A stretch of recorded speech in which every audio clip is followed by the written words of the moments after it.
So when we look at general Splatoon top tier weapons throughout the past 3 games, a good majority of them eventually fall off. So today we're going to be answering the question, how does a weapon in Splatoon 3 maintain the top tier spot for over a year? Today we're going to be looking at the current state of one of, if not Splatoon 3's best weapon, the Splash-O-Matic, as well as how it maintained on the top of competitive players' weapon pools. If you want to see more stuff like this, be sure to drop a sub to my YouTube channel. It really helps me out. But now, let's start with the video. Before we just jump right into it, here are the things we're going to be looking at. We're going to be looking at the weapon's strengths, weaknesses, how it maintained top tier, and then lastly the overall spot it's in right now.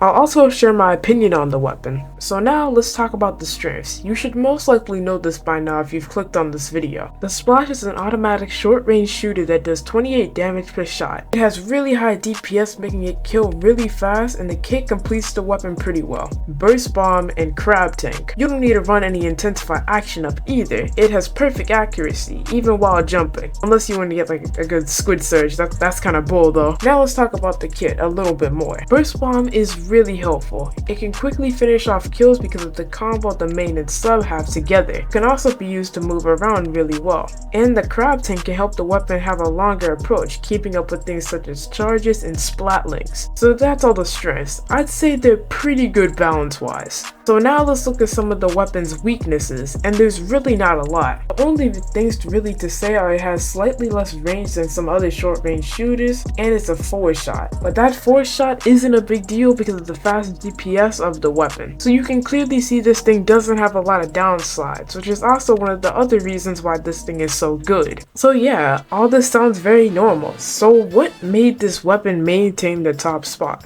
Well, there's actually a few pretty good reasons. First, the weapon itself hasn't had really any negative buffs, and if you think I'm over exaggerating, this thing has literally had one nerf as of 6.0.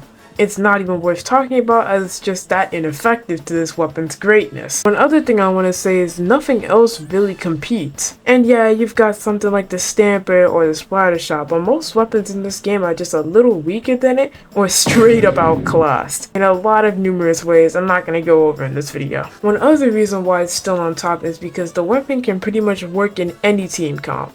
To this day, a Splash can still work well with like a machine or a Splatter Shot, so that should give a pretty good idea of why it's so good. So where is it now? Well, it's not absolutely dominating the meta anymore, it's still an amazing weapon. This thing has stayed above high tier for so long, it's crazy. At this point, I don't think it feels right not for this thing to be top tier anymore. It's just been that good for so long, it feels like a staple. Speaking of opinions, I don't think this thing is an issue anymore. Personally, I like playing Splash. Now the other weapons have climbed the ladder a little bit. I feel like this thing does need some forgiveness. What do you guys think about the Splash? Let me know in the comments and I'll see you later. Peace.